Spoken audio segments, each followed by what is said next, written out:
Well, we've been looking at three different talks. The first one was betrayal, the second one is death, and this one is new life. Well, this life that we live is amazing. Consider the fact from the Science Museum. The body is constantly replacing millions of old cells with new ones every second. Some think that all of the body's cells are replaced every 7 years. That's incredible. Yet death is very real. I've had the sad privilege of being with people as they die. We will all at some point shuffle off this mortal coil. And so the question that you might think about, that you might ask is this: is there any hope for a future beyond this fragile life? Well, in the passage that I'm looking at today, Matthew 28, we read of three surprises: a scary visit, news to share, and someone to meet. So, a scary visit. After Jesus died on the cross, the religious leaders gathered before Pilate, the Roman governor, and asked for an armed guard at the tomb where Jesus was buried. They don't want anyone to take the body of Jesus away and then claim that Jesus was alive. So the tomb was guarded by an attachment of rough, tough soldiers, and the tomb sealed. No one was going to tamper with the tomb.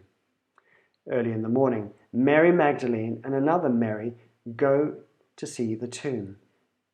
But as they arrive, there is a great earthquake. A mighty angel descends and rolls away the tombstone. The soldiers faint with fear. Yet for the women, there is news to share.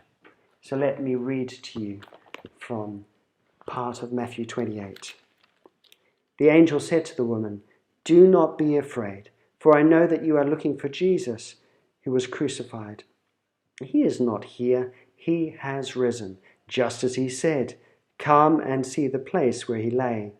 Then go quickly and tell his disciples, he has risen from the dead and is going ahead of you into Galilee. There you will see him. Now I have told you."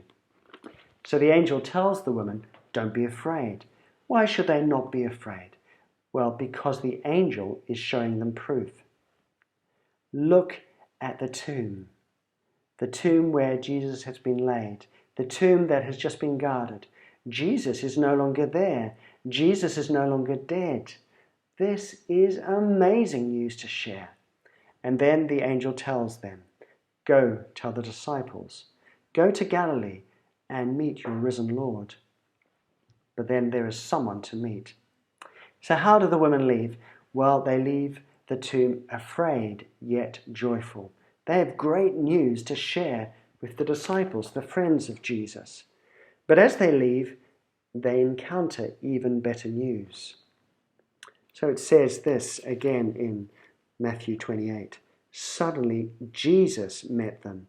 "Greetings," he said.